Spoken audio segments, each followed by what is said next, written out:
भागवत सार की श्रृंखला में 10वें स्कंद के 7वें अध्याय पर चर्चा है, जिसका शीर्षक है तृणावर्त का वध। इसके पहले श्लोक को पढ़ेंगे, आप सब दोहराइए। यहाँ है श्लोक। श्रीराजोवाच येन येनवतारेण भगवान् हरिरीश्वरः करोति कर्णरम्याणि मनोज्ञानी च नः प्रभो। श्रीराजोवाच येन येनवतारेण भगवान् हरिरीश्वरः करोति कर्णरम्याणि मनोज्ञानी च नः प्रभो। श्रीराजोवाच येन येनवतारेण भगवान् हरिरीश्वरः करोति कर्णरम्याणि मनोज्ञानी च नः प्रभो। आप में से कोई दोहराइए। श्रीराजोवाच येन येनवतारेण भगवान् हरिरीश्वरः करोति कर्णरम्याणि मनोज्ञानी च नः प्रभो। श्रीराजोवाच येन येनवतारेण भगवान् हरिरीश्वरः करोति कर्णरम्याणि मनोज्ञानी च नः प्रभो। श्रीराजोवाच, राजा ने अर्थात शुकदेव गोस्वामी से पूछा, येन येन अवतारेण, जिन जिन अवतारों के द्वारा प्रदर्शित लीलाएं भगवान हरि ही हरि ईश्वरः नियंता करोति प्रस्तुत करते हैं, कर्णरम्याणि कानों को सुनने में सुखद, मनः ज्ञानी मन के लिए आकर्षक, च भी न हम सबों के प्रभो हे प्रभु शुकदेव गोस्वामी। अनुवाद और तात्पर्य एसी भक्ति वेदांत स्वामी शिल प्रभुपाद के द्वारा। शिल प्रभुपाद की। तो इसमें श्लोक पहले और दूसरे दोनों का अनुवाद है। राजा परीक्षित ने कहा, हे प्रभु शुकदेव गोस्वामी, भगवान के अवतारों द्वारा प्रदर्शित विविध लीलाएं निश्चित रूप से कानों को तथा मन को सुहावनी लगने वाली है। इन लीलाओं के श्रवण मात्र से मनुष्य के मन का मैल तत्क्षण धुल जाता है। सामान्यतया हम भगवान की लीलाओं को सुनने में आनाकानी करते हैं, अर्थात देर से आते हैं जब क्लास शुरू हो जाए। किंतु कृष्ण की बाल लीलाएं इतनी आकर्षक हैं कि वे स्वतः ही मन तथा कानों को सुहावनी लगती हैं। इस तरह भौतिक वस्तुओं के विषय में सुनने की अनुरक्ति, जो भवबंधन का मूल कारण है, समाप्त हो जाती है। मनुष्य में धीरे धीरे भगवान के प्रति भक्ति एवं अनुरक्ति उत्पन्न होती है और भक्तों के साथ जो हमें कृष्ण भावनामृत का योगदान देते हैं, मैत्री बढ़ती है। यदि आप उचित समझते हैं तो कृपा करके भगवान की इन लीलाओं के विषय में कहें। तात्पर्य, जैसा कि प्रेम विवर्त में कहा गया है, कृष्ण बहिर्मुख हय भोग वांछा करे, निकटस्थ माया तारे झपटिया धरे। हमारा भौतिक जगत माया है, जिसमें हम तरह तरह के भौतिक भोगों की अभिलाषा करते हैं। इसलिए हम तरह तरह के शरीर धारण करते रहते हैं। भ्रामयन् सर्वभूतानि यंत्रारूढ़ानि मायया असन्नपि क्लेशदास देह। जब तक हमारी यह नश्वर देह रहेगी, तब तक अनेक प्रकार के आध्यात्मिक, आधि भौतिक तथा आधि दैविक क्लेश मिलते रहते हैं। सारे कष्टों का मूल कारण यही है, जिसे कृष्ण भावनामृत को जागृत करके ही दूर किया जा सकता है। इसलिए व्यासदेव तथा अन्य मुनियों द्वारा प्रस्तुत सारा वैदिक साहित्य हम में कृष्ण भावनामृत को जागृत करने के उद्देश्य से लिखा गया है। यह श्रवणम कीर्तनम के जागरण से प्रारंभ होता है। शृण्वताम स्वकतः कृष्ण। श्रीमद् भागवत तथा अन्य वैदिक ग्रंथ केवल कृष्ण के विषय में श्रवण करने के लिए अवसर प्रदान करने के निमित्त हैं। कृष्ण के विभिन्न अवतार हैं, वे सभी अद्भुत हैं, अतएव वे हमारी उत्कंठा को जागृत करने वाले हैं। किंतु मत्स्य, कूर्म तथा वराह जैसे अवतार कृष्ण के समान आकर्षक नहीं हैं। क्योंकि सर्वप्रथम हम में कृष्ण के विषय में सुनने के लिए कोई आकर्षण नहीं होता, इसीलिए यह हमारे कष्टों की जड़ बन जाता है। किंतु परीक्षित महाराज विशेष रूप से उल्लेख करते हैं कि बाल कृष्ण की अद्भुत लीलाएं, जो माता यशोदा तथा अन्य ब्रजवासियों को विस्मित करने वाली थीं, विशेष रूप से आकर्षक हैं। कृष्ण ने अपने बाल्यकाल से ही पूतना, तृणावर्त तथा शकटासुर का वध किया और अपने मुख के भीतर समूचा ब्रह्मांड दिखलाया। इस तरह एक एक करके कृष्ण की लीलाएं माता यशोदा तथा समस्त ब्रजवासियों को अत्यंत आश्चर्यचकित करती रहीं। कृष्ण भावनामृत को जगाने की विधि है आदौ श्रद्धा तथा साधु संग। कृष्ण की लीलाएं भक्तों से उचित रूप से सुनी जा सकती हैं। यदि वैष्णवों से कृष्ण लीलाओं के विषय में श्रवण करके थोड़ी सी भी कृष्ण भक्ति उत्पन्न की जा सके, तो वैष्णवों के प्रति अनुरक्त हुआ जा सकता है, क्योंकि वे कृष्ण भावनामृत में ही रुचि रखते हैं।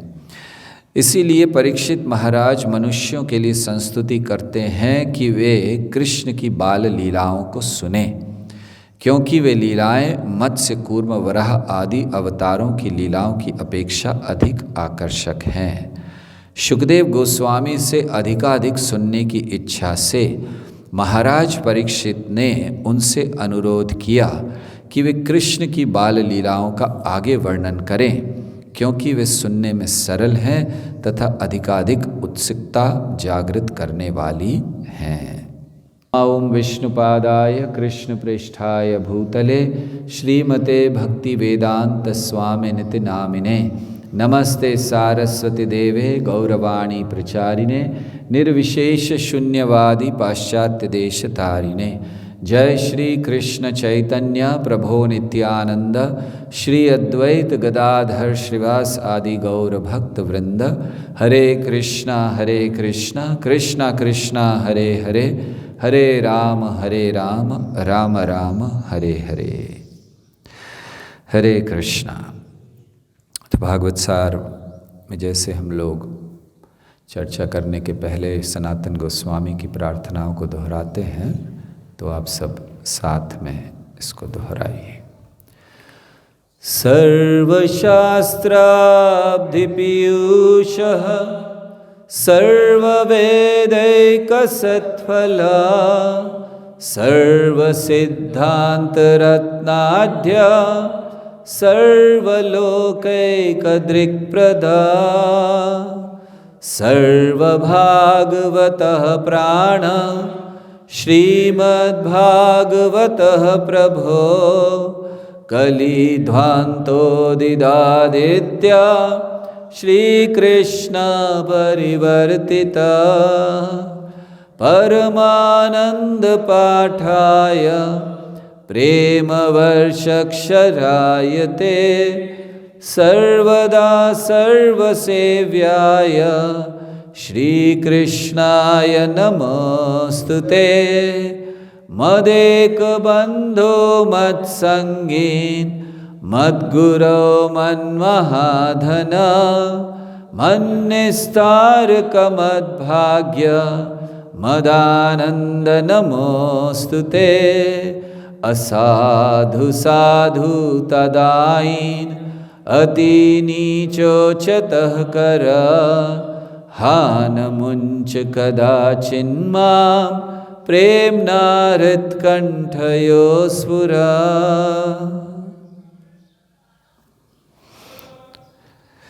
हरे कृष्णा। तो ये 7वां अध्याय है तृणावर्त का वध। पहले 3 श्लोकों में परीक्षित महाराज के प्रश्न हैं। जैसे हमने अभी शुरुआत में 2 श्लोक पढ़े, परीक्षित महाराज के प्रश्न हैं। और फिर 4थे श्लोक से 17वें श्लोक तक वर्णन किया गया है कि कैसे उत्थान जो उस समय संस्कार होना था वो कैसे हुआ और किस प्रकार श्री कृष्ण ने शकटासुर का वध किया। फिर 18वें श्लोक से आगे 33वें श्लोक तक वर्णन है कि भगवान ने कैसे तृणावर्त का वध किया और उसके बाद कैसे अन्य लोग जो वहाँ सब उपस्थित थे उनकी क्या प्रतिक्रिया हुई। और अंतिम विभाग 3-4 श्लोक ये बताते हैं कि किस प्रकार एक समय यशोदा को भगवान श्री कृष्ण ने अपने मुख में ब्रह्मांड दिखलाया या विराट रूप दिखलाया। तो ये इस अध्याय में, अर्थात कहना चाहिए इस एक अध्याय में 3 लीलाओं का वर्णन है। शकटासुर का वध, तृणावर्त का वध और साथ ही साथ ब्रह्मांड विश्वरूप का दर्शन। तो इस प्रयास करेंगे आज के समय, आज ही में इसको पूरा समाप्त करने का। तो परीक्षित महाराज प्रश्न कर रहे हैं, कहना चाहिए प्रश्न के द्वारा वे अपनी उत्सुकता जाहिर कर रहे हैं कि कैसे और इसीलिए अभी इस श्लोक के बाद वो कहते हैं कि और अन्य लीलाओं को, कृष्ण की बाल लीलाओं को आप बताइए। तो ये श्री कृष्ण की जो बाल लीलाएं हैं यहाँ पर जो हम लोग सुन रहे हैं तो बहुत आनंद देने वाली हैं जीव को। तो अब श्री कृष्ण की बाल लीलाओं को आगे शुकदेव गोस्वामी कहना प्रारंभ करते हैं कि किस तरह ये जो लीलाएं हैं, ये जो कथाएं हैं, ये आनंद देती हैं। आगे एक तात्पर्य में श्रील प्रभुपाद कृष्ण कथा के महत्व को लिखते हैं। वो कहते हैं कि जब भक्त को कृष्ण की कथा सुनने में रुचि बढ़ जाती है, वो अभ्यास कर लेता है कृष्ण कथा का, बारंबार उसको सुनने का, तो वो दिव्य स्तर पर स्थापित हो जाता है। प्रभुपाद कहते हैं कि जब तक कोई दिव्य स्तर पर नहीं है तब तक कृष्ण कथा में रुचि लेना संभव नहीं है। अर्थात जब तक हम दिव्य स्तर पर नहीं हैं कृष्ण कथा में रुचि नहीं ले सकते। और दूसरा फिर प्रभुपाद समझाते हैं इसका अर्थ क्या हुआ। जो भी कृष्ण कथा को सुन रहे हैं उसमें रुचि ले रहे हैं, वो सब दिव्य स्तर पर हैं, तभी उनको रुचि आ रही है। तो देखिए बड़ा सरल है अपने आप को भौतिक स्तर से दिव्य स्तर पर उठाना। कृष्ण की कथाओं को श्रवण कीजिए, रुचि लीजिए उनमें। जब कृष्ण कथा हो तो आतुरता दिखलाइए, ऐसे मत दिखलाइए कि हाँ अब होना ही है, सुनना है, नियम है, बैठना है, ज़बरदस्ती है। आतुरता होनी चाहिए। आतुरता नहीं है कृष्ण कथा में तो ये अर्थ है कि हमारी भक्ति ठीक नहीं हो रही है, हमारा जो भक्ति का मार्ग का पालन हम ठीक से नहीं कर रहे हैं। न उत्पादयेद यदि रतिम श्रम एव ही केवलम। अगर हमें कृष्ण कथा में रुचि उत्पन्न नहीं हो रही तो बाकी बहुत बड़े बड़े काम हम कर सकते हैं, हम दिखा सकते हैं, हम बहुत व्यस्त हैं सेवा में, सारा श्रम एव ही केवलम, व्यर्थ है वो, शास्त्र कहता है। तो इसीलिए प्रभुपाद ने ये नियम बनाया कि हर रोज़ सुबह भागवत का श्रवण हो।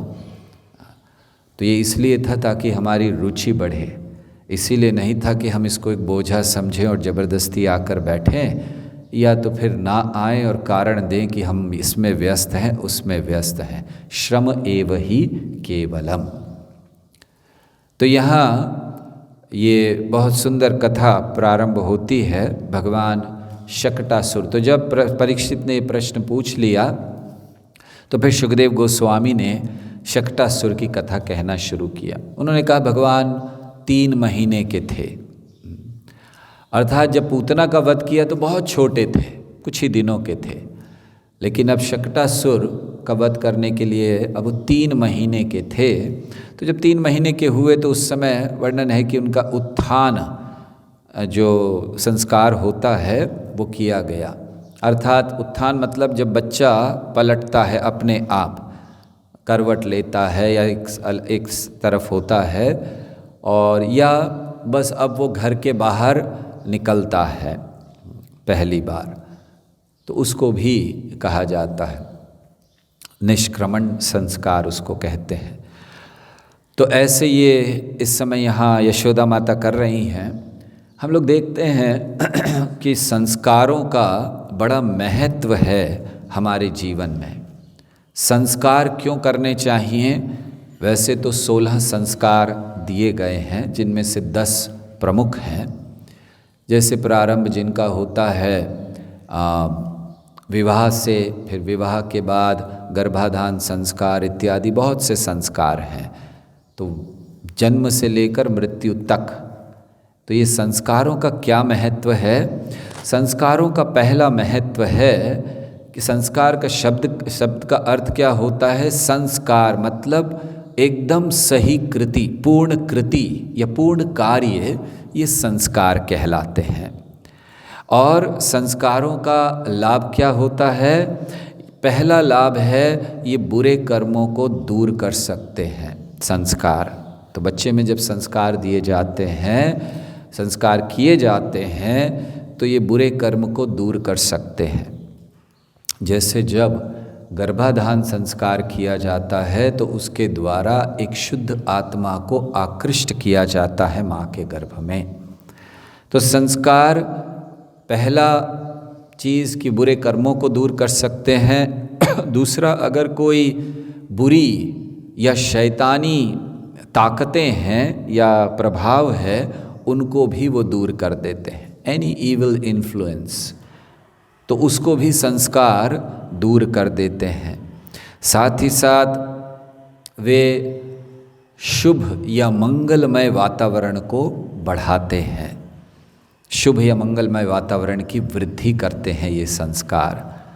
और अंततः ये संस्कार साधुओं की, देवताओं की और भगवान के आशीर्वाद को आकृष्ट करते हैं। तो इसीलिए संस्कार जीवन में महत्वपूर्ण है। अन्य कई कारण हैं संस्कारों के। तो इसीलिए संस्कार ये वैदिक सभ्यता में बड़े महत्वपूर्ण माने जाते थे। तो यशोदा मैया उस संस्कार को कर रही हैं। ब्राह्मणों को बुलाया, बड़ा उनका आदर सत्कार किया, उन्होंने उन्हें दान दिया, अन्न दान दिया, भोजन कराया, और बहुत अच्छे अच्छे खाने के वस्तुएं दी। फिर ब्राह्मणों ने उससे पहले प्रक्रियाएं भी की, यज्ञ आदि किए ब्राह्मणों ने। तो जब ये सब चल रहा था तो कृष्ण को नींद आने लगी। हम जब ये पढ़ रहे थे तो हम सोच रहे थे कि कृष्ण भी सोच रहे होंगे इतने सारे उच्चारण करने की क्या ज़रूरत है, ब्राह्मण मंत्र उच्चारण कर रहे, अग्नि हो रही है, मुझे नींद आ रही है। तो कृष्ण सो गए, नींद आने लगी। तो यशोदा ने देखा कि बच्चे को नींद आ रही है, तो फिर वो उसके साथ, बच्चे के साथ लेट गईं सुलाने के लिए। जैसे माता लेटती है तब बच्चा सोता है, तो वो लेट गईं और बच्चे को सुलाने लगी। तो देखा जब उन्होंने ठीक से पूरी तरह सो गया है तो उनको और भी कार्य थे, तो उन्होंने बच्चे को एक गाड़ी के नीचे, बैलगाड़ी जो होती है तो उसको गाड़ी खड़ी थी, छकड़ा कहते हैं उसको, या शकट भी कहते हैं उसको, तो उसके नीचे रख दिया कृष्ण को, और फिर अपने काम के लिए चली गई। नीचे इसलिए लग दिया धूप वूप ना लगे, बस नीचे पड़ा रहे। तो देखिए कितना सरल जीवन था।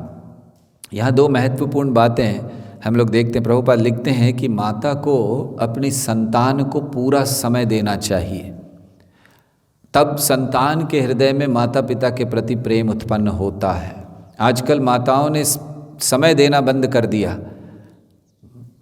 जब संतान उत्पन्न होती है फिर जल्दी से माता को ऑफिस जाना है, इसीलिए वो बच्चे को कहीं पर छोड़कर चले जाते हैं दिन भर। तो दिन भर बच्चा किसी और के साथ रहता है, शाम को आते हैं उसको लेकर आते हैं। ये बहुत ज़्यादा हो रहा है, तो ये ठीक नहीं है। प्रभुपाद लिखते हैं कि माँ को पूरा समय देना चाहिए बच्चे को। तो जब बच्चे को माँ समय देती है, बच्चा वो त्याग, वो चीज़ें देखता है, तो स्वाभाविक है बच्चे के हृदय में प्रेम उत्पन्न होता है माँ के प्रति। और ये वैदिक सभ्यता थी, माताएं पूरा समय, इस समय भी देखिए प्रभुपाद कह रहे हैं सेरेमनी चल रही है, सारे ब्राह्मण आए हुए हैं, मंत्र उच्चारण हो रहा है, लेकिन जब उसने देखा कि मेरा बच्चा सोना चाहता है तो तुरंत जाकर उनके साथ लेट गई सुलाने के लिए। तो ये माता का कर्तव्य है। तो आधुनिक समय में माताओं ने इसको महत्व देना कम कर दिया और उसके कारण बच्चों में माता पिता के प्रति प्रेम उत्पन्न नहीं होता। तो अब जब ऐसे वो सो गए, नीचे सुला दिया और फिर वो अन्य कार्यों में व्यस्त हो गई। तो थोड़े समय बाद कृष्ण की आँख खुली और उन्हें भूख लगी, दूध पीना था उन्हें। तो देखा कि माँ नहीं है तो क्रोध आ गया। हम लोग देखते हैं कि बाल लीला में कृष्ण को कई जगह पर क्रोध आएगा, बड़ा गुस्सा करते हैं क्रोध। तो क्या हम लोग तो कहते हैं कि भक्तों को क्रोध नहीं करना चाहिए, मुक्त अवस्था में क्रोध नहीं होता, और जो मुक्ति प्रदाता हैं वो खुद ही क्रोध कर रहे हैं। जय श्री गौर नटराज दयाल निताय की जय।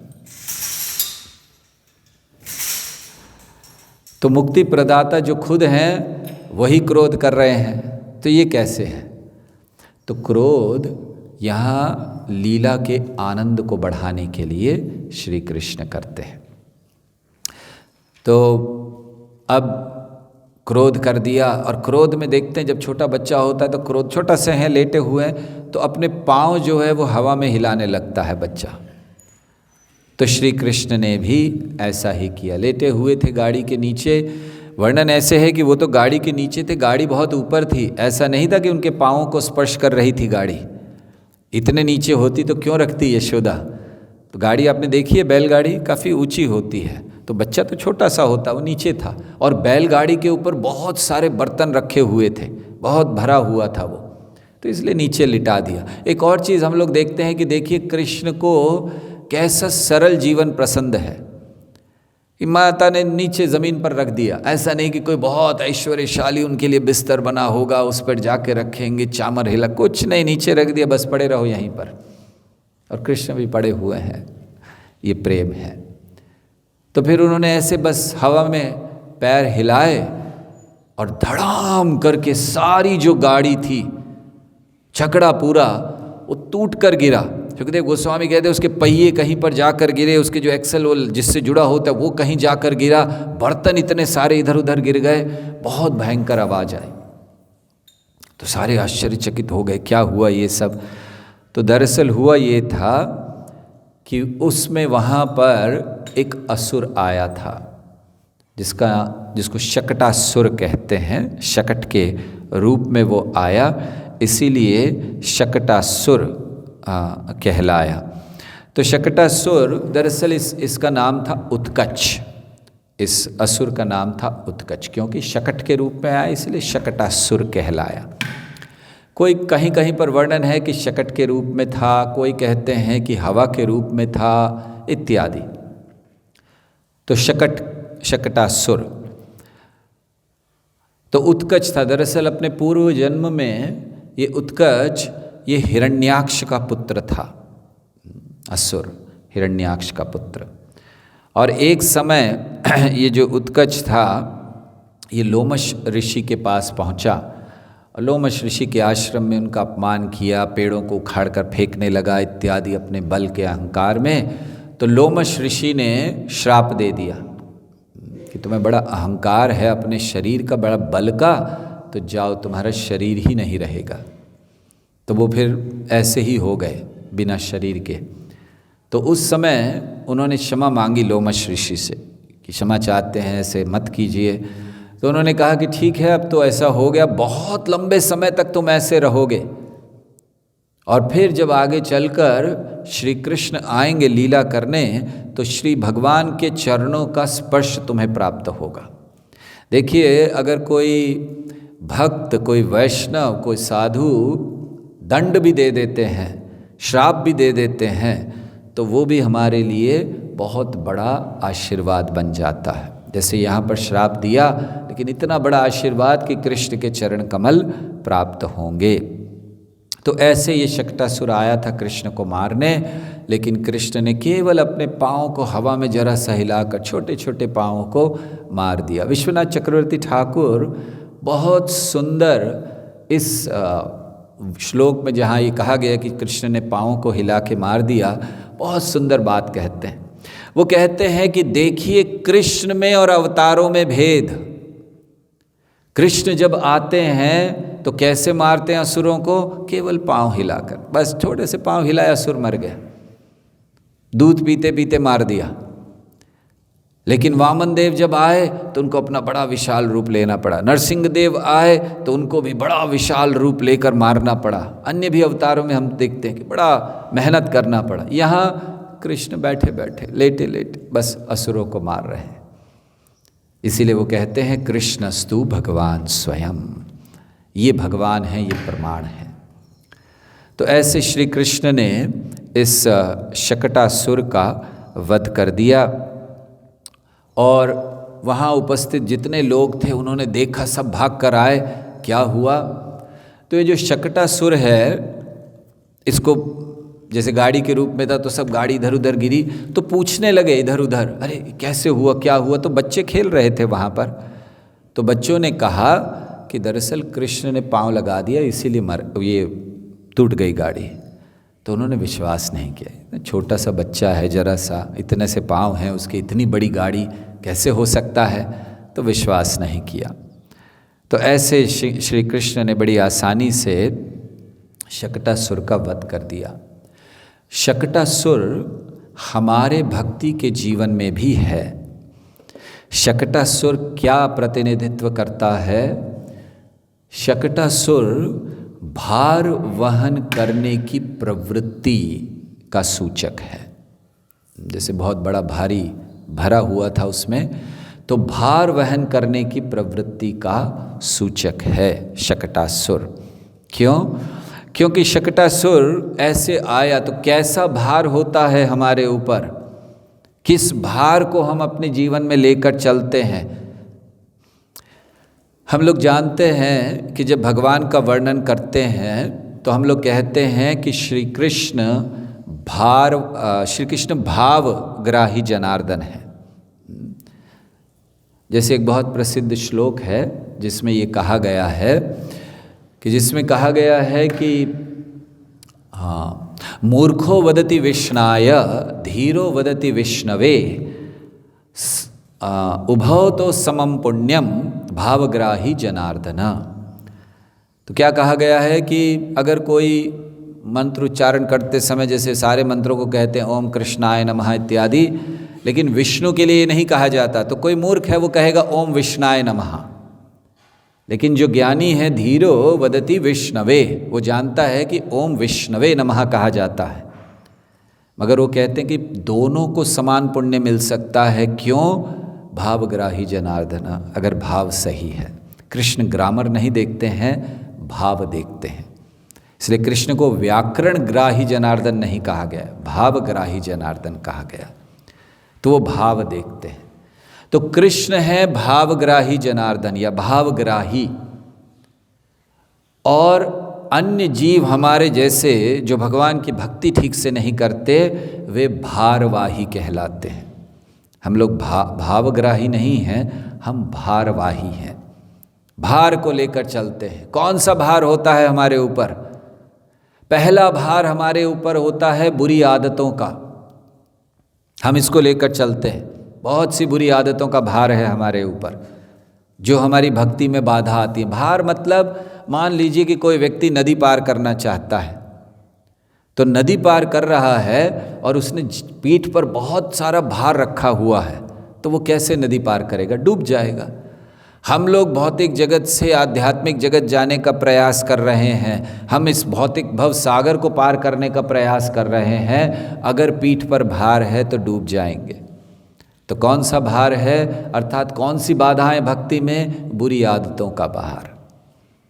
हम सब पूर्व जन्म से या पूर्व भक्ति में आने के पूर्व में जो हमारी आदतें होती हैं उनको लेकर आते हैं और भक्ति में भी उनको बनाए रखते हैं, जो बाधाएं बन जाती हैं। जैसे एक बड़ी सरल आदत कि हमें कुछ भी समय पर करने की आदत नहीं है, बस ये आदत है और हम उसको बनाए रखते हैं भक्ति में।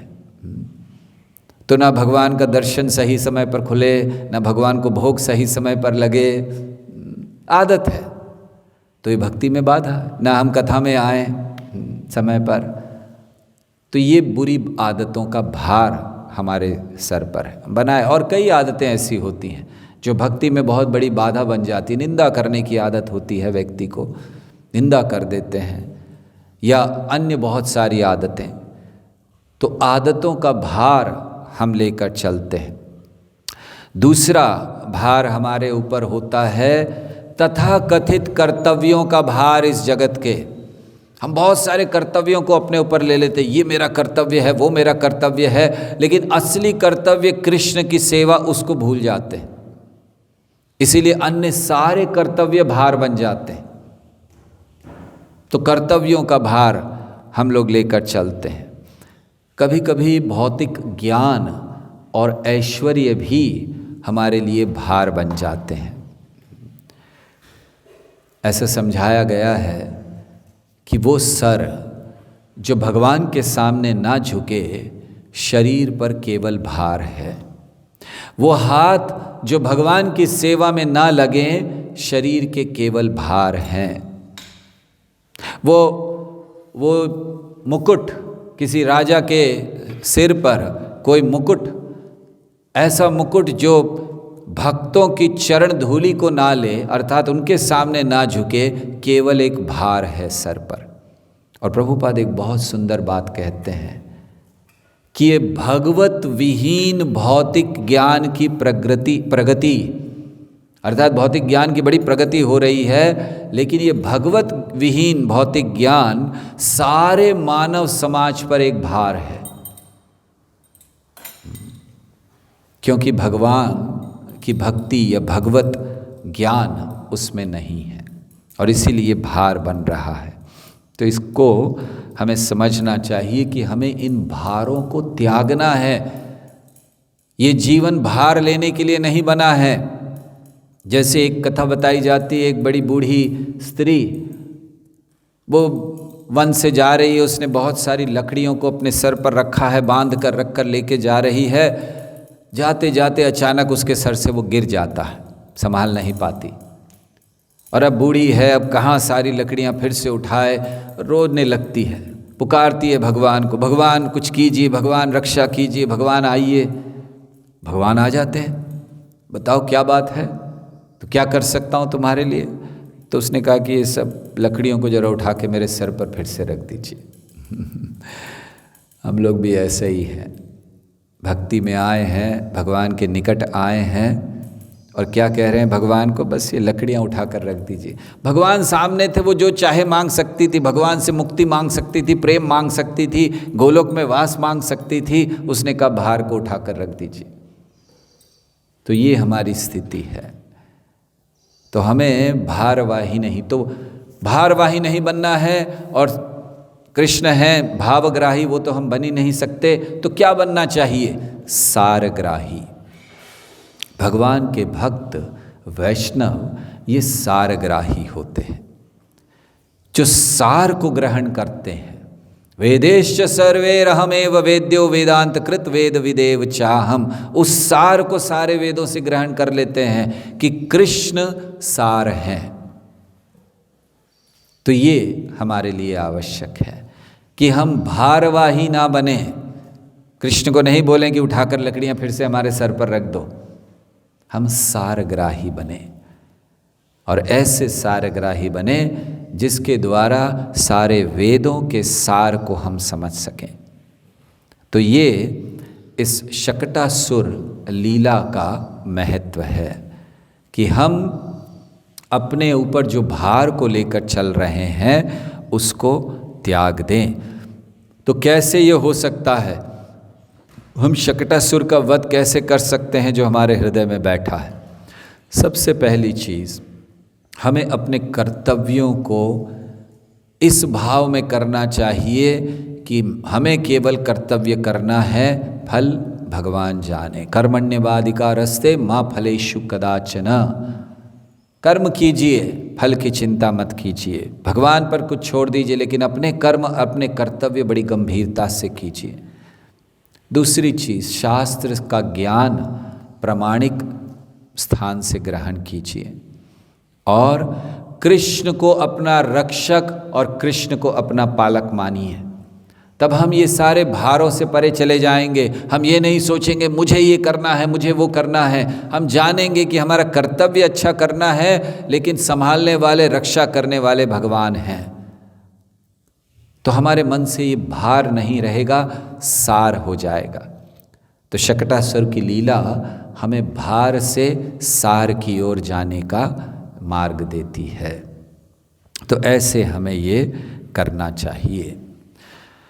तो जब ऐसा हो गया, शकटासुर का वध हो गया और सभी लोग इधर उधर देख भी रहे थे, बच्चों ने भी बताया, उन्होंने स्वीकार नहीं किया। तो फिर नंद महाराज ने और अन्य लोगों ने, सब ने मिलकर उसको फिर से गाड़ी में जो बर्तन वर्तन थे सब ठीक से किया और फिर यज्ञ हुआ।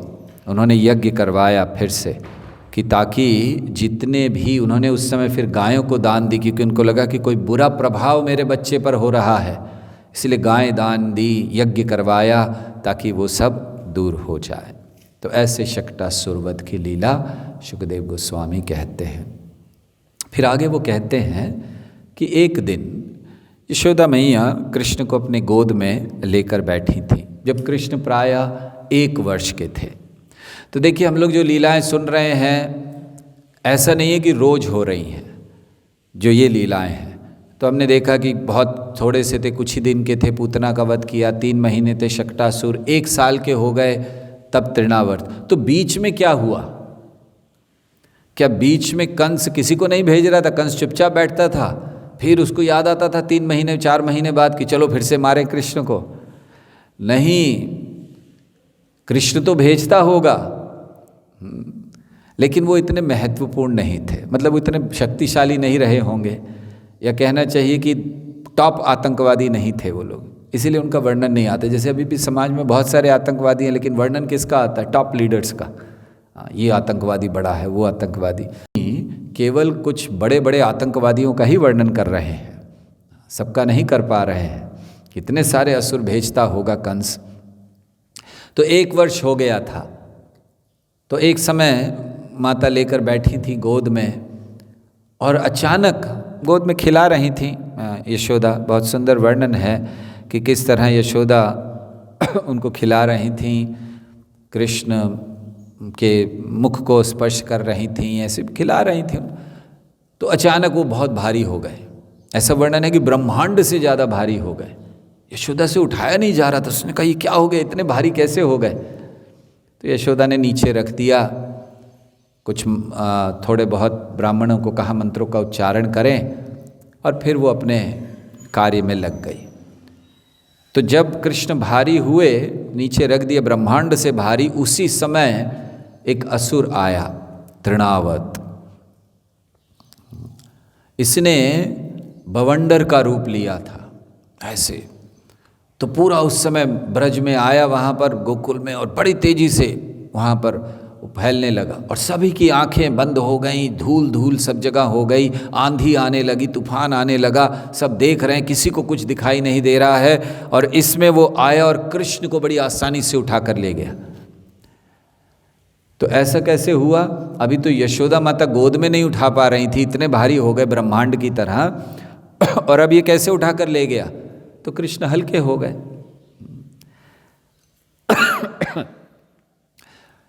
एक ये जो जितने असुर आ रहे थे, इनके अंदर बड़ी बड़ी योगी शक्तियाँ थीं। जब हम लोग योग सिद्धि को प्राप्त करते हैं, योग का पालन करते हैं, तो कुछ सिद्धियाँ मिलती हैं, जैसे अणिमा, लघिमा, महिमा इत्यादि। तो महिमा सिद्धि है कि बड़ा भारी हो जाना। तो ये जो असुर था, ये उठाकर ले गया कृष्ण को, तो कृष्ण उसके ऊपर हैं, कृष्ण से ज़्यादा भारी है वो। और जब ऊपर चला गया, तब फिर बहुत ऊपर गया, कहते 800 मील ऊपर चला गया था, चलता गया। भगवान ने भी जाने दो, थोड़ा ऊपर घूमने की इच्छा थी भगवान को, और बहुत देर तक घूम रहे थे। ऐसा नहीं गया और 5 मिनट में वापस आ गया। भगवान करते घूमते रहे, थोड़ा देर इच्छा हो रही थी भगवान की भी ऊपर भ्रमण करें, प्लेन में घूमें। तो कितना बढ़िया प्लेन होगा वो। तृणावत घुमा रहा था कि भगवान को शुद्ध हवा भी मिल रही थी। ऐसा नहीं था कि पूरा बंद कर दिया था पैक। एयर होस्टेस आकर बोल रही थी ऐसे नहीं करो, वैसे नहीं करो। भगवान स्वतंत्र है। तो ऊपर ऐसे घूम रहे हैं, और फिर काफ़ी समय तक घूमने के बाद, बहुत लंबे समय तक वो घूमे, और फिर कृष्ण ने कहा ठीक है अब बहुत हो गए। जब प्रसन्न हो गए कि बहुत घूम लिया, तो कृष्ण ने महिमा सिद्धि का प्रदर्शन करना शुरू किया। मतलब वो खुद भारी हो गए, इतने भारी कि अब वो उठा नहीं पा रहा है। तो उसको बड़ा आश्चर्य हुआ, तो वो फेंकना चाहता था कृष्ण को। जब भारी हो गए तो इसको फेंके, लेकिन कृष्ण ने अपने छोटे हाथों से पकड़ा हुआ था उसके गले को, और फिर भगवान ने उसको दबाया और वहीं पर मार दिया। तो कहते हैं कि उसकी आंखें बाहर निकल आईं, और वो फिर गिर पड़ा भूमि पर धड़ाम करके। तो ऐसे ये असुर को भी भगवान ने मार दिया, तृणावर्त को। तो ये तृणावर्त जो अपनी सिद्धियों को प्रकट कर रहा था, दरअसल ये पूर्व काल में एक राजा था। अपना पूर्व जन्म में ये पांडु देश का एक राजा था। ये सारी कथाएं गर्ग संहिता में आती हैं और ब्रह्मवैवर्त पुराण में। तो ये पूर्व काल में अपने एक राजा था पांडु देश का, बड़ा प्रतापी राजा था, धार्मिक राजा था। लेकिन एक समय ये अपनी पत्नियों के साथ आनंद ले रहा था, और दुर्वासा मुनि वहाँ पर आए, और उसने ध्यान नहीं दिया। तो उसमें दुर्वासा मुनि बड़े क्रोधित हो गए, और उन्होंने श्राप दे दिया इसको, असुर हो जाओ। तो हम लोग देखते हैं कि छोटी सी बात है, कोई आए सम्मान नहीं दिया, तो क्यों श्राप दे दिया? पहला कारण क्योंकि ये राजा है, और राजा का कर्तव्य है कि ऐसा आचरण करना जिसको प्रजा पालन कर सके। यद यद आचरति श्रेष्ठस तत्तदेवेतरो जना। अगर श्राप नहीं देते तो उनकी प्रजा भी वही पालन करती, किसी वैष्णव का, किसी साधु का सम्मान नहीं करती। तो इसीलिए उन्होंने उसको श्राप दे दिया। दूसरा, वो चाहते थे कृपा करना। तो जब श्राप दिया, क्षमा मांगी, तो अब कहा कि ठीक है कृष्ण प्राप्ति होगी। तो ऐसे ये असुर बना तृणावर्त, और यहाँ पर वो आया। तो तृणावर्त क्या प्रतिनिधित्व करता है? कौन सा अनर्थ हमारे हृदय में है? तृणावर्त हमारे हृदय में झूठे मिथ्या अहंकार को प्रदर्शित करता है। ऐसा अहंकार जो कुछ भौतिक ज्ञान से या भौतिक ऐश्वर्य से आ जाता है, उसको प्रकट करता है। तो भौतिक ज्ञान और भौतिक ऐश्वर्य से जो अहंकार प्रकट होता है वो तृणावर्त है। क्यों? ऊपर ऊपर ऊपर ऊपर बढ़ता जाता है। हम लोग ये देखते हैं कि इसके द्वारा क्या होता है, जब अहंकार होता है एक दूसरे में, भक्तों में, तो आपस में वाद विवाद होता है बहुत ज़्यादा, और ये वाद विवाद भक्ति को रोक देता है, भक्ति के लिए बहुत बड़ा खतरा है। तो हम लोग रामायण में भी देखते हैं ऐसा ही प्रसंग आता है, जहाँ हनुमान जी जब लंका जाने के लिए समुद्र पार करना प्रारंभ करते हैं तो उनको एक राक्षसी का सामना करना पड़ता है जिसका नाम था सुरसा। तो सुरसा ने जब हनुमान जी आए तो अपना मुंह खोल लिया कि आपको मेरे मुंह के अंदर जाए बिना आप आगे नहीं जा सकते। हनुमान जी ने कहा अभी समय नहीं है, सेवा में हूँ, अभी बाद में बात करेंगे, आता हूँ मैं वापस, फिर आऊँगा आपके मुंह में। उन्होंने कहा बिल्कुल नहीं, जा ही नहीं सकते। तो बहुत बड़ा मुंह था, हनुमान जी भी बड़े हो गए, सुरसा ने और बड़ा मुंह कर लिया, हनुमान जी और बड़े हो गए, सुरसा ने उनसे बड़ा मुंह कर लिया, हनुमान जी उससे बड़े हो गए। ऐसा वर्णन है कि समुद्र से लेकर आकाश तक उसका मुंह था और हनुमान जी भी उतने बड़े हो गए। और फिर अचानक हनुमान जी बड़े से छोटे से हो गए, और जब तक वो मुंह बंद करे उसके मुंह में अंदर जाकर बाहर आ गए। उन्होंने कहा ठीक है, टाटा, हरि बोल, हो गया। तो वहाँ भी हम लोग देखते हैं, उसको आचार्यों ने समझाया है कि ये दो भक्तों के बीच का अहंकार है कि वो भी बड़ा है, मैं भी बड़ा हूँ, वो भी बड़ा है, मैं भी बड़ा हूँ, श्रेष्ठ मानना अपने आप को। तो ये तृणावर्त है। तो अगर हम लोग इसी तरह आपस में मिथ्या अहंकार के आधार पर वाद विवाद करते रहेंगे तो भक्ति में कभी आगे नहीं बढ़ पाएंगे। तो इसको नाश कैसे करना चाहिए, इस असुर को हम कैसे मार सकते हैं? इस असुर को हम मार सकते हैं, तृणावर्त का वध किया जाता है तृणवत बनकर। तृणादपि सुनीचेन तरोरपि सहिष्णुनाम अमानीन मानदेन कीर्तनीय सदा हरि। तो तृणावर्त को मारना है तो तृणवत बनिए, घास के तिनके के समान बनिए, नम्रता को हृदय में लाइए। एक वैष्णव के लक्षण क्या है? एक वैष्णव का लक्षण है कि वो निस्वार्थ भावना में रहता है, निर्भय होता है और नम्र होता है। तो नम्रता ये वैष्णव का लक्षण है, इसलिए इस नम्रता को हमें लाना चाहिए हृदय में। तो नम्रता क्या है? ये नम्रता कैसे हम नम्र बन सकते हैं और नम्रता है क्या? नम्रता का पहला अर्थ, नम्रता कोई बाहरी दिखावा नहीं है कि हम अब बड़े नम्र हो गए हैं, प्रभु जी दंडवत कर रहे हैं। नम्रता का पहला अर्थ है अपने हृदय में राधा और कृष्ण की माधुर्यता को स्थान देना। हमारे हृदय को इतना पत्थर नहीं बना देना जहां हम राधा और कृष्ण को ही नकार दें। तो राधा और कृष्ण की माधुर्यता को अपने हृदय में स्थान देना, ये पहला लक्षण है या ये पहला कार्य है नम्र होने के लिए। दूसरा, आचार्यों के द्वारा दी गई संपदा के महत्व को समझना। हमारे आचार्यों ने हमें बहुत बड़ी संपदा प्रदान की है। हम लोग बड़े भाग्यवान हैं, बहुत अमीर हैं, हम लोग बहुत धनवान हैं। आचार्यों ने इतना धन हमें दिया है संपदा के रूप में, उसके महत्व को समझिए। आचार्यों ने वो संपदा हमें दी है, जैसे कभी कभी पिता अपने पुत्र के लिए धन छोड़ जाता है, दादा अपने पोते के लिए धन छोड़ जाता है। उस धन से क्या होता है? भोग करता है, जगत में फंसता है। हमारे आचार्यों ने ऐसी संपदा छोड़ी है हमारे लिए कि अगर उसके महत्व को समझ जाएं, उसको जीवन में अपनाएं तो कभी पुनः जीवन नहीं लेना पड़ेगा। ऐसी संपदा आचार्यों ने दी है। तो नम्रता है उनके महत्व को समझना। पहली नम्रता, राधा कृष्ण की माधुर्यता को अपने हृदय में स्थान देना। दूसरा, आचार्यों के द्वारा जो संपदा हमारे लिए छोड़ी गई है उसको महत्व देना, समझना। तीसरा, शास्त्रों की पूजा करना। हम लोग शास्त्रों का अध्ययन नहीं करते हैं, शास्त्रों का पूजन करते हैं अध्ययन के द्वारा। शास्त्रों का पूजन करना सीखना, ये नम्रता है। और साथ ही साथ अन्यों की प्रगति देखकर प्रसन्न होना और अन्यों की विफलता पर दुख प्रकट करना, ये नम्रता है। तो ऐसे हमें तृणावर्त का अगर वध करना है तो तृणवत बनना होगा, नम्र बनना होगा। नम्रता, निर्भयता, निस्वार्थ भावना, ये वो लक्षण हैं जो वैष्णव को कृष्ण से प्रिय करते हैं। भक्ति होना ये तो वैष्णव में प्रमुख लक्षण है, लेकिन नम्रता, भक्ति के आधार पर नम्रता, निस्वार्थ भावना और निर्भयता भी अनिवार्य है। तो ऐसे तृणावर्त का हम वध कर सकते हैं।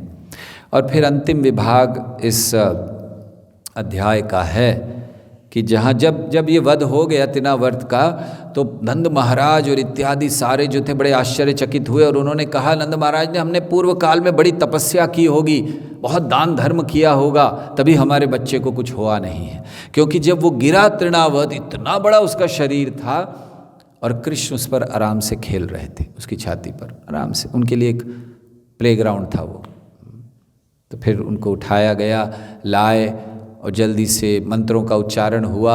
यशोदा ने दूध पिलाना शुरू किया देखने के लिए कि बालक सही है कि नहीं, और फिर नंद महाराज ने ऐसा कहा। तो ऐसे, और अंतिम विभाग में सुखदेव गोस्वामी एक छोटी सी लीला 3 श्लोकों में 4 श्लोकों में कह देते हैं कि एक बार यशोदा मैया बैठी हैं श्री कृष्ण को लेकर, खेल रही थी। जैसे बच्चे के साथ कभी कभी खेलते हैं तो उसके मुख पर उसके हाथ लगाते हैं, उसका मुंह खोलते हैं, बच्चा भी हंसता है। तो ऐसे खेल रही थी उसके साथ, और खेलते खेलते बात कर रही थी। अचानक कृष्ण को उबासी आ गई, तो कृष्ण ने उबासी ली जोर से, ऐसे जैसे आप लोग भागवत में लेते रहते हो। तो कृष्ण ने ऐसे उबासी ली, और जैसे ही उबासी ली, मुंह खोला, यशोदा ने देखा अंदर सारा ब्रह्मांड, सारे ग्रह वहाँ पर उसको दिखाई दिए यशोदा को। यशोदा ऐसे मुख में नीचे देख रही हैं और उसको सारे ग्रह, सूर्य, चंद्रमा सब उसमें दिखाई दे रहे हैं। यशोदा बड़ी आश्चर्यचकित हो गई। और फिर क्या किया, यशोदा ने कहा नहीं, ये कुछ हो गया मेरे बच्चे को। फिर से वो उन्होंने ध्यान नहीं दिया उस पर। तो यहाँ बहुत महत्वपूर्ण चीज़ है, जब अर्जुन ने भगवान का विराट रूप देखा तो अर्जुन क्या कर रहे थे, जय श्री श्री गौर नटराज दयाल निताई की जय। जब अर्जुन ने भगवान का विराट रूप देखा तो अर्जुन ने क्या किया, क्षमा मांगना शुरू किया, क्षमा मांग रहे थे। लेकिन जब यशोदा मैया ने देखा, उन्होंने कोई क्षमा नहीं मांगी। कृष्ण से ये नहीं कहा कि आप ही सब हैं, परम ब्रह्म परम धामम पवित्रम परमम भवान पुरुषम शाश्वतम दिव्यम आदिदेवम अजम विभुम, मुझे माफ़ कर दीजिए, मैंने आपको अपना बच्चा कहा, ये कहा, जैसे अर्जुन कह रहा था, हे यादव, हे सखेती, क्षमा कीजिए। बिल्कुल नहीं। यशोदा ने कहा ये बच्चा है, इसको ये सब कुछ कहीं से आ गया कुछ चीज़ें। तो यहाँ ऐश्वर्य और माधुर्य, इन दो में भेद देखते हैं। ऐश्वर्य जब होता है, ऐश्वर्य भाव में एक भक्त, तो वो भगवान को माधुर्यता की दृष्टि से नहीं देख पाता, और जहाँ माधुर्य में होता है वो ऐश्वर्य पर ध्यान नहीं देता। हाँ, यशोदा बिल्कुल ध्यान नहीं दे रही हैं ऐश्वर्य पर। इतना ऐश्वर्य दिखा दिया भगवान ने, लेकिन यशोदा ने कोई ध्यान नहीं दिया। उनका ध्यान माधुर्यता पर है, कृष्ण मेरा बच्चा है, बस। तो ये बहुत महत्वपूर्ण है। इसीलिए यशोदा देवकी से भी श्रेष्ठ मानी जाती हैं। वात्सल्य भाव के भक्तों में प्रमुख स्थान यशोदा का है, देवकी का बाद में आता है। और उसका कारण है कि माधुर्यता भरी हुई है, ऐश्वर्य लेश मात्र भी नहीं है यशोदा के हृदय में। तो ऐसे इस अध्याय को समाप्त करते हैं सुखदेव गोस्वामी। और फिर अगला अध्याय अब वो कहेंगे जिसमें भगवान यशोदा को अपने मुख में विश्व रूप दिखलाते हैं। अभी तो थोड़ा सा खाली एक बार 2 बार दिखाया था। पहला अब दिखाया है, अब बहुत छोटे थे, अब थोड़ा आगे चलकर फिर से दिखलाएंगे। हरे कृष्णा कृष्णा कृष्णा हरे हरे, हरे राम राम राम हरे हरे। हरे कृष्णा। किसी का कोई प्रश्न, कोई टीका टिप्पणी? बहुत सावधानी पूर्वक श्रवण कैसे करना चाहिए? थोड़ा घंटी थोड़ा सा प्रभु, बहुत ज़्यादा हो रहा है। सावधानी पूर्वक श्रवण कैसे करना चाहिए हमें? सावधानी पूर्वक श्रवण करने के लिए सबसे पहले जब हम श्रवण करने बैठें तो हमें ये सोचकर बैठना चाहिए कि मैं आज इस कक्षा से अपने जीवन के लिए किस उपयोगी चीज़ को लेकर जाऊंगा, वो मुझे चाहिए। कम से कम एक उपयोगी चीज़ मैं लेकर जाऊंगा। अर्थात जब हम सुनने बैठे हैं तो इसलिए नहीं बैठे हैं कि कोई डांटेगा, कोई समय पे आना है, नियम है। हम इसलिए बैठे हैं कि हम क्या लेकर जाएंगे इससे। आज मैं कथा सुन रहा हूँ तो जीवन के लिए क्या लेकर जाएंगे, ये पहला चीज़ होना चाहिए। जब हम श्रवण करते हैं तो हमारा ध्यान अच्छा होगा, क्योंकि जब हमें कुछ अपने जीवन के लिए चाहिए तो हम बड़े ध्यान से सुनते हैं। जैसे आज रोग फैला हुआ है और कई लोग आकर कहते हैं हम आपको बताते हैं आप इससे कैसे बच सकते हैं। सब लोग बड़े ध्यान से सुने, सब छोड़ देंगे, कृष्ण कथा छोड़ देंगे, ये गारंटी है। अभी भी इस समय समझ लीजिए अभी 8:30 7:30 से 8:30 कथा होती है, चल रहा है, और आपको 8 बजे कोई आकर कहे नीचे आइए हम आपको बताते कैसे बचना है, कृष्ण वृष्ण सब साइड में, आप पहले जाकर क्यों जान बचानी है, क्या हो रहा है देखें। तो जब आपको महत्व पता है आप ध्यानपूर्वक सुनेंगे। तो इसीलिए पहली चीज़ कि हम ये जाने कि हम इससे जीवन में क्या सीख सकते हैं। दूसरा, कृष्ण कथा के महत्व को बारंबार सुने। जैसे आज प्रभुपाद ने समझाया तात्पर्य में कि कृष्ण कथा सुनने का अर्थ है रुचि बढ़ाने का, आप दिव्य स्तर पर हैं तो बारंबार कृष्ण कथा के महत्व, कृष्ण कथा श्रवण के महत्व को सुने। जैसे हम कई बार उदाहरण देते हैं कि मान लीजिए कोई आपको कहें, अभी कोरोना के समय नहीं लेकिन वैसे कहें कि आप रात को 12 बजे मुझे शमशान के बाहर मिलना, 10 करोड़ रुपया देंगे। लोग तो आज भी चले जाएंगे, ऐसा कुछ नहीं है, मास्क लगाकर चले जाएंगे। हम लोग जाएंगे या नहीं जाएंगे? आपको 10 करोड़ रुपया मिल रहा है, खाली 12 बजे जाना है शमशान के बाहर लेने के लिए, जाओगे कि नहीं जाओगे? 10 बजे से खड़े रहोगे, कहीं निकल नहीं जाए 12 बजे आकर, राइट? और वही आपको कहा जाए कि आओ 12 बजे बैठकर शमशान के बाहर जप करते हैं 2-2 माला। आप बोलोगे प्रभु जी आपका जप और आपकी माला आप ही रखो, हमारे लिए घर ही ठीक है। क्यों? महत्व नहीं पता कि हमारा जप करोड़ों रुपए से ज़्यादा महत्वपूर्ण है।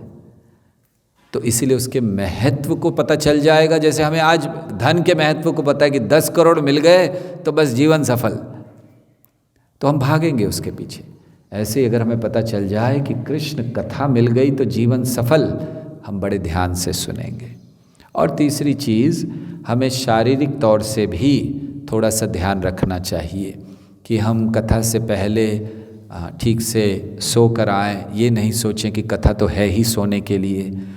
तो कभी कभी ऐसा होता है, तो हम कथा से पहले थोड़ा सा अपने आप को फ्रेश कर कर आएँ, मुँह इत्यादि धो कर आएँ। ये भी प्रैक्टिकल है, प्रैक्टिकल चीज़ें हैं कि हम ऐसे ही आ जाएं और पता चले पूरा टाइम सो रहे हैं। कई भक्त ऐसे होते हैं, हमने देखा कुछ भक्त तो बड़े योगी होते हैं कि पूरी कथा में सोते हैं, लेकिन जब अंत में पूछा जाता है कोई प्रश्न तो सबसे पहले हाथ उनका उठता है। हमें तो बड़ा आश्चर्य होता है कि पूरी कथा में सो रहे थे, क्वेश्चन कैसे पूछा? तो फिर याद आता है कि नहीं, सूक्ष्म शरीर भी तो है, कोई बड़े महान योगी होंगे कि सूक्ष्म शरीर में कथा सुन रहे थे। तो अटेंटिव होने के लिए पहली चीज़ जैसे हमने बताई, हम बैठे जीवन में क्या जीवन उपयोगी, आज हर रोज़, ऐसे नहीं कि बस कोई महत्वपूर्ण श्लोक होगा, कोई सन्यासी आएंगे तब हम सुनेंगे। प्रभुपाद के तात्पर्यों से हम क्या ले सकते हैं? अगर हमें लगता है कि ये भक्त कोई बहुत ज़्यादा वरिष्ठ नहीं है, इसकी कथा सुनने की ज़रूरत नहीं है, कम से कम प्रभुपाद के तात्पर्य से हम सुन सकते हैं। और फिर क्यों नहीं उस भक्त से सुने, वो भी तो वही बोल रहा है जो प्रभुपाद ने कहा, दोहरा रहा है अगर, तो सुनने में कोई गलती नहीं, चाहे कोई बहुत कनिष्ठ भक्त हो, कोई वरिष्ठ भक्त हो। तो हर रोज हम ये बैठकर सुने कि आज मैं जीवन के लिए क्या ले जाऊंगा इससे। दूसरी चीज़, महत्व को समझे, बार बार सुने उसके श्रवण के महत्व को। जैसे हमने बताया कि धन का महत्व रात को 12 बजे भी आप ले लोगे, तो उसको सुने। तीसरा, शारीरिक तौर से भी अपने आप को, इसीलिए जो भक्त होते हैं वो साधारणतः रात्रि के समय बहुत अधिक भोजन नहीं करते। जो उनका रात का भोजन होता है बहुत हल्का होता है, दूध या उसके साथ कुछ थोड़ा सा ले लेते हैं, जिसके कारण सुबह जप में, कथा में उनकी रुचि बनी रहे। बहुत ज़्यादा खा लेने से फिर, क्योंकि इस खाने के बाद सो जाते हैं, डाइजेस्ट नहीं होता, तो फिर सुबह नींद आती रहती है। तो ऐसी भी चीज़ों को करना है। और जैसे हम भागवतम के पहले सनातन गोस्वामी की प्रार्थनाओं को दोहराते हैं, ये बहुत महत्वपूर्ण है, क्योंकि इन प्रार्थनाओं में हम क्या कह रहे हैं, भागवत का गुणगान कर रहे हैं। और अंतिम प्रार्थना में भागवत से प्रार्थना करते हैं कि आप हमारे अंदर, हमारे कंठयो स्फुरा, हमारे कंठ में आकर स्थापित हो जाइए।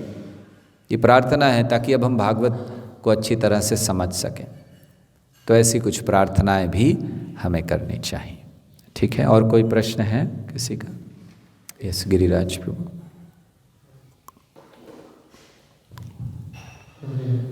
जैसे हमारे पास समय होता है, अभी समय तो बहुत ही समय है, तो हम जैसे चैंटिंग कर लेते हैं, 16 राउंड या हो सकता है 16+4 जैसे कर लेते हैं, फिर बहुत समय बचता है और रीडिंग हेडिंग भी करते हैं। लेकिन जैसे मेरा पर्सनल ऐसा अनुभव होता है कि मुझे ज़्यादा रुचि सुनने में और रीडिंग करने में होती है। मैं सोचता हूँ कि चैंटिंग हो गया है तो सुनकर ज़्यादा अधिक से मतलब टाइम यूटिलाइज करूँ। तो किस तरीके से इसको और बेटर वे से समझ सकते हैं, क्या करना चाहिए? अगर आपकी रुचि सुनने में और पढ़ने में है तो आपको उसको ज़्यादा पढ़ना चाहिए, क्योंकि उस श्रवण और अध्ययन से आपकी जप में रुचि बढ़ जाएगी।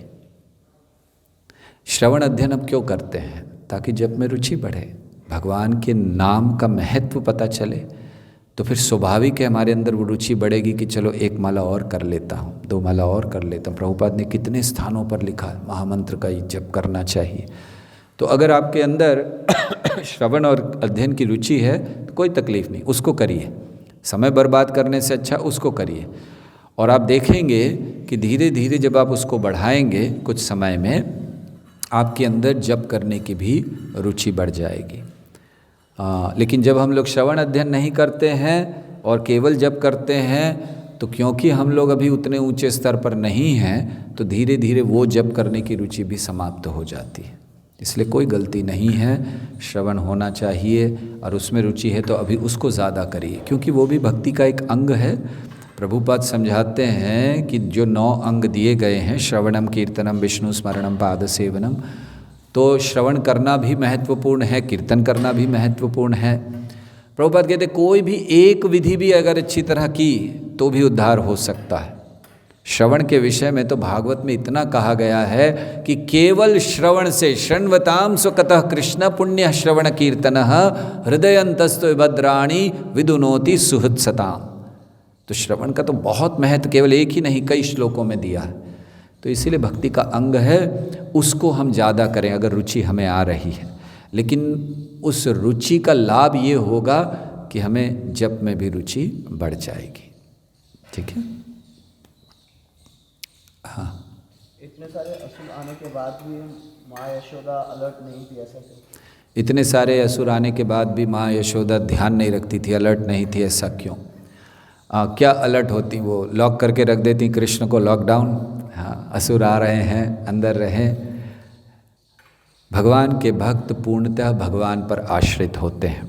और हम देखते हैं कि जब कभी भी विपदाएं आईं तो यशोदा ने भी भगवान का आश्रय लिया। ये नहीं जानती थी कि यही भगवान है, उनकी रक्षा के लिए भी भगवान का आश्रय लेती थी। तो जो भगवान का आश्रय लेते हैं वो भगवान के भक्त पूर्णतया निर्भय होते हैं। जिसने भगवान का आश्रय ले लिया उसको कोई भय नहीं सताता फिर। तो ब्रजवासी इतने महान भक्त हैं, तो इसीलिए जिस तरह की विपदाएं भी आईं उनको पता था कि आएंगी, भगवान हमारी रक्षा करेंगे। अवश्य राखी वे कृष्ण विश्वास पालन, ये भक्त का शरणागति का एक लक्षण है। तो इसीलिए यशोदा मैया ने, और ऐसा नहीं है कि वो अलर्ट नहीं थी, क्योंकि जो ब्रज था, जो गोकुल जहाँ कृष्ण रह रहे थे, वहाँ के सारे लोग कृष्ण की रक्षा के लिए थे। तो एक दृष्टि से कहना चाहिए कि यशोदा ने तो पूरी आर्मी लगा रखी थी कृष्ण की रक्षा के लिए। आप कैसे कह सकते हैं अलर्ट नहीं थे? सारी गोपियाँ कृष्ण की रक्षा करना चाहती थी, गोप बाल कृष्ण की रक्षा करना चाहते थे, गायें कृष्ण की रक्षा करना चाहती थी, बछड़े कृष्ण की रक्षा करना चाहते थे। आगे चलकर एक कथा आती है कि जब कृष्ण गायों को चराने जाने वाले थे जिस दिन, तो गायों को पता चला कि कल से हमें चराने लेके जाएंगे, तो उस दिन सारी गायें खुद भागी उन स्थानों पर जहाँ पर उन्हें जाना था, और उन्होंने अपने खुरों से उस स्थान को बड़ा सॉफ्ट कर दिया। जितने पत्थर थे उसको तोड़ तोड़ कर मिट्टी बना दिया कि कल कृष्ण हमारे साथ आएंगे तो उनके पाँव में नहीं लगे। इतनी सुरक्षा थी। 9 लाख गाय जाती थी कृष्ण की सुरक्षा के लिए, कृष्ण नहीं जाते थे गायों को लेकर। यही है ना, यशोदा मैया जब वन में भेजती थी तो 9 लाख गायों को भेजती थी। कितनी सिक्योरिटी एक आदमी के लिए, बताइए। तो 9 लाख गाय जाती थी कृष्ण को प्रोटेक्ट करने के लिए, हजारों बालक जाते थे कृष्ण को प्रोटेक्ट करने के लिए, और वो लोग करते ही थे। वर्णन है कि जब बालक चलते थे, चलते चलते वो हमेशा कृष्ण को देखते थे, बीच में पेड़ आ जाता था तो अरे अरे कृष्ण कहाँ गए। मतलब कितना ध्यान रखते थे, कितनी टाइट सिक्योरिटी थी कृष्ण की, कि वो ध्यान रखते थे कि पेड़ आ गया बीच में से कहीं चले नहीं जाए, तो वो उतना ध्यान रखते थे। तो यशोदा माता ने तो बहुत हैवी सिक्योरिटी लगा रखी थी। और फिर जितनी गोपियाँ थीं वो ध्यान रखती थी कृष्ण का कहीं कुछ हो नहीं जाए। और उसके बाद भी असुर आ रहे हैं तो उनको विश्वास था कि कृष्ण या भगवान रक्षा करेंगे।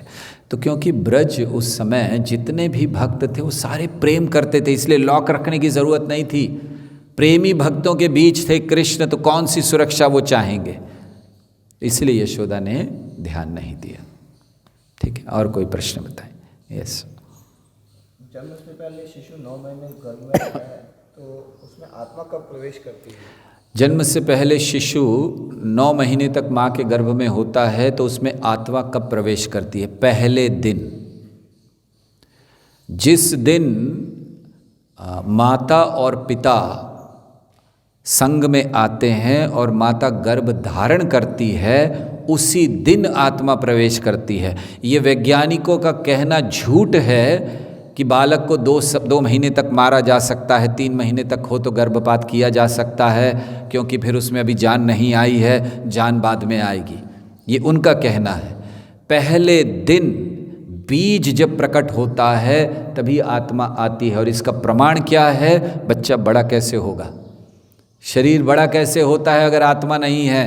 जड़ पदार्थ अपने आप बड़ा नहीं हो सकता। ये जड़ पदार्थ है, 10 साल बाद भी इतना ही रहेगा, बढ़ नहीं जाएगा। लेकिन वो बीज जो माँ के गर्भ में आता है, वो महीने 2 महीने में कितना बढ़कर आकार ले लेता है। अगर आत्मा नहीं है तो आकार कैसे लेगा? इसीलिए पहले दिन से ही आत्मा प्रवेश करती है। और इसीलिए गर्भपात चाहे पहले महीने में, दूसरे, चौथे, 9वें में, हर समय में बहुत घृणित अपराध है, पाप है। ठीक है, और कोई प्रश्न? How to control mind by remember Krishna और by doing any other thing? मन को कैसे वश में करें, कृष्ण का स्मरण करके या कोई और कार्य करके? कृष्ण का स्मरण करना बहुत अच्छा हथियार है मन को वश में करने का, लेकिन इस समय में कलयुग में संभव नहीं है।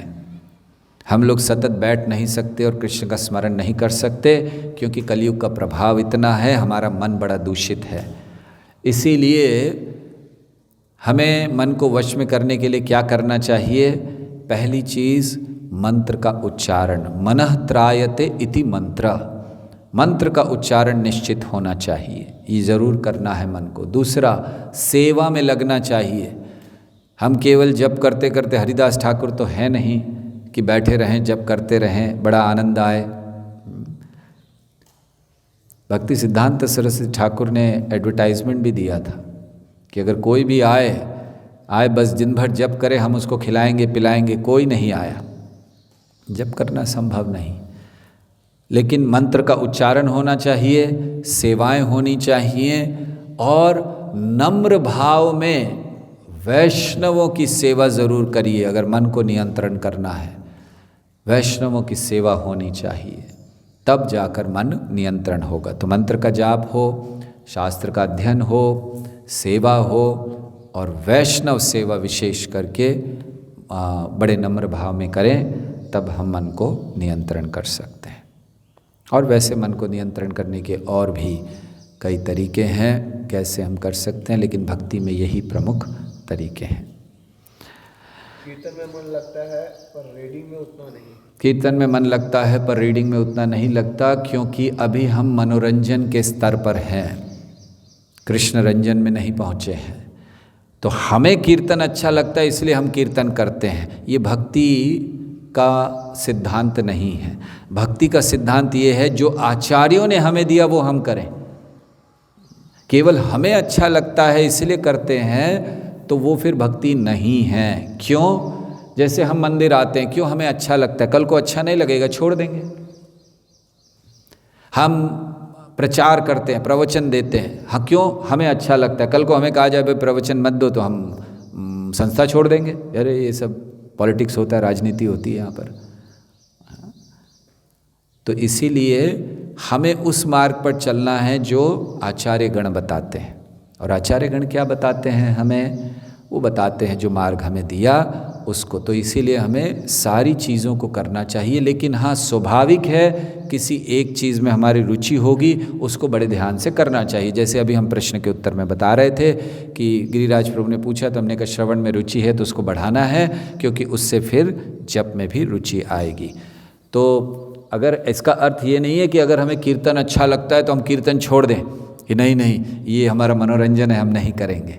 इसका अर्थ ये है कि हम कीर्तन तो करें अच्छी तरह, लेकिन साथ साथ अन्य क्रियाओं को भी करें। हम जप को त्याग नहीं दें, हम अध्ययन को त्याग नहीं दें, श्रवण को त्याग नहीं दें, सेवा को त्याग नहीं दें। हाँ लेकिन रुचि है तो उसमें करें, कोई उसमें गलती नहीं है। मगर केवल उसी को करेंगे बाकी कुछ नहीं करेंगे, ये केवल मनोरंजन है। तो दो चीज़ें हैं, हमें कीर्तन अच्छा लगता है तो हम केवल कीर्तन करेंगे। हमसे कहा जाए कि प्रभु जी आपको झाड़ू लगानी है, बोले वो सब मेरा काम नहीं है। प्रभु जी जरा आइए डीटी में हेल्प, वो सब मेरा काम नहीं है। प्रभु जी थोड़ा सा कुकिंग कर, वो सब मेरा काम नहीं है। कीर्तन यस 4 घंटे बोलो करने के लिए तैयार हो। क्यों? ये भी तो भक्ति है। महाप्रभु ने संकीर्तन आंदोलन है, आप ये सब क्यों कर रहे हैं? डीटी वर्षी वे सब, संकीर्तन से सब कुछ होता है। तो संकीर्तन से सब कुछ होता है तो प्रभुपाद ने डीटी वर्शिप क्यों दिया? संकीर्तन से सब कुछ हो सकता है तो प्रभुपाद ने सेवाएं क्यों दी? हमको केवल बोलते कि बस सुबह उठो, कोई जप करने की ज़रूरत नहीं, कोई मंगल आरती नहीं, कोई सेवा नहीं, मृदंग करताल लो, बाहर दिन भर घूमो, फिर 12 बजे रात को वापस आना, सो जाओ और फिर जाओ सुबह। प्रभुपाद ने नहीं दिया।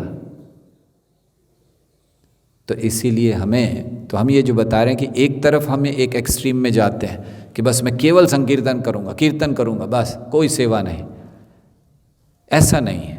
दूसरी ओर हम ये एक्सट्रीम में चले जाएं कि मुझे अच्छा लगता है लेकिन मैं बिल्कुल नहीं करूँगा कीर्तन क्योंकि मुझे अच्छा लगता है। हाँ, प्रभु जी ने कहा कि ये मनोरंजन है। हाँ, तो कोई कहेगा प्रभु जरा कीर्तन करना, बिल्कुल नहीं, हाथ नहीं लगाऊंगा कीर्तन को। क्यों? प्रभु जी ने कहा मनोरंजन है। तो दोनों एक्सट्रीम नहीं जाना है। तो हमारे कहने का आशय ये है कि अगर हमें मन कीर्तन अच्छा लगता है कोई बात नहीं, उसमें करना चाहिए, लेकिन साथ साथ अन्य सेवाओं को भी करते रहना चाहिए, उनमें भी रुचि बढ़ाने का प्रयास करना चाहिए, क्योंकि आचार्यों के द्वारा दिया गया ये मार्ग है। यस, और कोई प्रश्न? कृष्ण जब भी कोई लीला करते हैं तो देवताओं को पता होता है, लेकिन हम देखते हैं कि गोवर्धन लीला के समय और ब्रह्म विमोहन लीला के समय इंद्र और ब्रह्मा भूल गए थे। ऐसा कृष्ण क्यों करते हैं? कृष्ण जब लीलाएं करते हैं देवताओं को पता होता है, लेकिन कभी कभी जैसे ब्रह्म विमोहन लीला, गोवर्धन लीला में देखते हैं कि उनको नहीं पता था, तो कैसे भगवान ऐसा क्यों करते हैं? भागवत का पहला श्लोक अगर हम पढ़ें तो उसमें क्या कहा गया है? मुह्यन्ति यत् सूरयः। भगवान के बारे में वर्णन है, ओम नमो भगवते वासुदेवाय। और वो क्या करते हैं? मुह्यन्ति यत् सूरयः, देवताओं तक को मोहित कर देते हैं। ये तो भागवत का पहला श्लोक है। और फिर भागवत प्रारंभ हो रही है तो फिर कृष्ण की लीलाएं ऐसी हैं कि उनको बड़े बड़े देवता भी समझ नहीं सकते हैं। क्यों नहीं समझ सकते हैं? कृष्ण भगवद गीता में कहते हैं अहम आदिर ही देवानाम मनुष्याणाम च सहस, जो भी है जिनका भी जो देवता है उनका मैं आदि हूँ। तो जब मैं आदि हूँ तो वो मुझे कैसे समझ सकते हैं? हाँ, उनको केवल इतना पता होता है कि कृष्ण आ रहे हैं, क्या लीला करेंगे क्या करेंगे वो उनको नहीं पता है। वो तो आनंद लेते हैं उन लीलाओं का भी देवता। तो इसीलिए कृष्ण पूर्ण पुरुषोत्तम भगवान हैं। इसी से ये पता चलता है, देवता तक मोहित हो जाते हैं, मतलब कृष्ण के वो अधीन हैं, कृष्ण की शक्ति के अधीन आ सकते हैं, लेकिन कृष्ण कभी अपनी शक्ति के अधीन नहीं आते, इसीलिए वो भगवान हैं। और कोई प्रश्न है यहाँ पे किसी का? यस।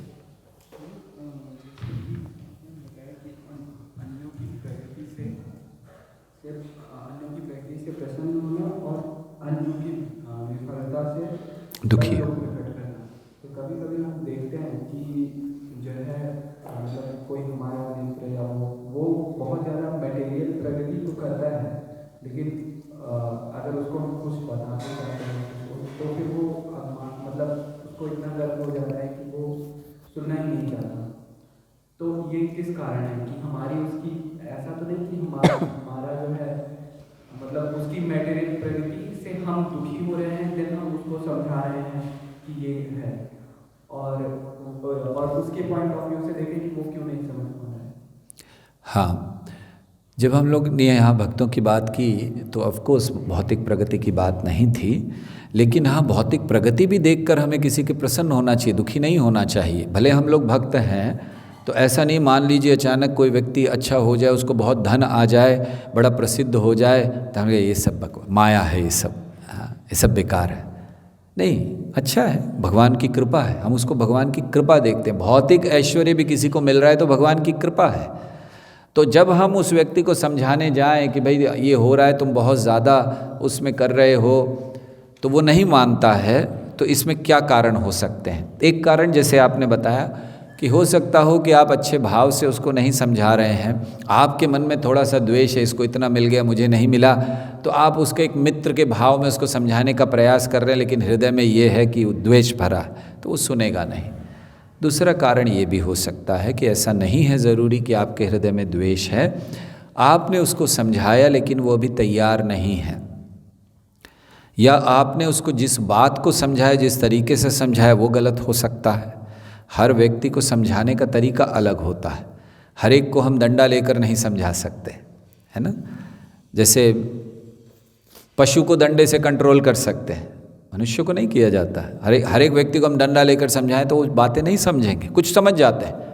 कुछ लोग होते हैं उनको डंडा मारे तभी बाहर नहीं निकलेंगे, पुलिस वाले मार रहे हैं ना आजकल, तो वो लोग उसी से समझते हैं, लेकिन ये हर एक के लिए नहीं है। तो हमने समझाया नहीं होगा सही तरीके से, या फिर प्रमुख बात उस समय पे हमें ये करना है कि हमें अपना कर्तव्य करके छोड़ देना है। वो व्यक्ति समझे या ना समझे वो उसके और कृष्ण के बीच की बात है, लेकिन हमारा कर्तव्य हमें किस भाव में करना है ये महत्वपूर्ण है। आप किस भाव में उसको समझा रहे हैं। पहली चीज़, अगर आपको अधिकार है तब समझाना चाहिए। अधिकार मतलब या तो आपका अच्छा संबंध है, या आपके वो अधीन हैं, आप काउंसलर हो या जो भी है, जो भी चीज़ें। पहली चीज़ हमें अधिकार है कि नहीं ये देखना है। बिना अधिकार के समझाने जाएंगे व्यक्ति कभी नहीं समझेगा। आपको अधिकार दिया गया है कि हाँ आपका कर्तव्य है इन लोगों को संभालना, तब आप कर रहे हो, समझा रहे हो, दोष दिखा रहे हो कि देखो तुम्हारी ये गलती है, तो व्यक्ति बड़े प्रेम से स्वीकार करेगा, क्योंकि वो जानता है कि आप आए ही इसीलिए हैं कि आपके द्वारा मेरा जीवन ठीक हो जाए। लेकिन आपको अधिकार नहीं है और आप जाके समझाओगे, उस व्यक्ति सुन भी लेगा, उसके मन में आएगा, जैसे कहते हैं भाई तुम हो कौन मुझे समझाने वाले, राइट। तो पहला चीज़ हमारा अधिकार है कि नहीं। दूसरा चीज़, क्या हम इस भाव से समझा रहे हैं कि इसके द्वारा उसकी प्रगति हो। हमारा भाव सही है कि नहीं। हम इसलिए नहीं समझा रहे कि मैं कह रहा हूँ इसलिए होना चाहिए। कई बार ऐसा होता है अधिकारियों के साथ भी कि भाई हम अधिकारी हैं, हमने कहा ए ये करो, उसने नहीं किया, बस ये पापी आदमी है, दुराचारी है, ये क्यों? इसने जो मैंने कहा वो नहीं किया। ये भाव सही नहीं है। हम उनकी गलतियां इसलिए बताते हैं ताकि हमें चिंता है उनके आगे बढ़ने की। इस भाव में गलती बता रहे हैं कि नहीं, ये देखना चाहिए। अपने हृदय में देखिए, प्रभाव उस पर तब होगा, नहीं तो उस पर प्रभाव नहीं होगा, क्योंकि आपके हृदय का भाव सही नहीं है। वो कैसे आप उसको प्रभावित करोगे? प्रभुपाद ने इतने सारे लोगों को प्रभावित कैसे कर दिया? वही बात बताकर जो हम लोग वर्षों से दोहराते आ रहे हैं अब उनके बाद, प्रभुपाद के बाद, लेकिन किसी का हृदय परिवर्तन नहीं होता। कारण क्या था? प्रभुपाद का भाव सही था, करुणा से भरा भाव था। वो जब किसी को कहते थे कि तुम शरीर नहीं आत्मा हो, लोग समर्पण कर देते थे। हम लोग जब कहते तुम शरीर नहीं आत्मा हो, लोग कहते बहुत बार सुना है, कुछ और सुनाइए। ये उनका हृदय था।